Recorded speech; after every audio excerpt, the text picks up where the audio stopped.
Hello বন্ধুরা, দেখো আমার শ্বশুরবাড়ির পাড়ায় ছিল একটা রাধাকৃষ্ণের মন্দির আছে। তো সেখানে প্রত্যেক বছর এই সময় কীর্তন হয়, পুজো হয়।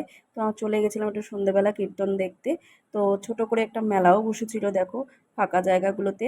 তো এই দেখো কত কিছুর দোকান বসেছে, বাচ্চাদের খেলনার, ফুলের দোকান, ফুলদানির দোকান, হ্যাঁ, তারপরে হচ্ছে নিত্য প্রয়োজনীয় মানুষের টুকিটাকি যা লাগে সে সমস্ত দোকান বসেছিল।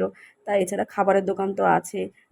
তাছাড়া এই যে পাশে একটুখানি খোলা মাঠ ছিল, সেখানে বাচ্চাদের ওই যে লাফানোর জন্য যে জাম্পিং হয়, তো আমার ছেলের তো বায়না ওখানে, ও চড়বেই। ও বাবা বলছে চড়িস না, কারণ ঘামিয়ে যায়, খুব লাফায় তো, ঘামিয়ে এমনি ঠান্ডা লেগেছে, তার মধ্যে ঘামটা গায়ে পড়বে, কিন্তু ও শুনবে না।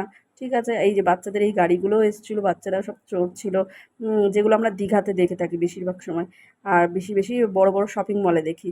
তো এখানেও এসেছিলো। তো দেখো কি সুন্দর ওই জাম্পিংয়ের মধ্যে ছেলে উঠবে, ওর বাবা বায়না করছে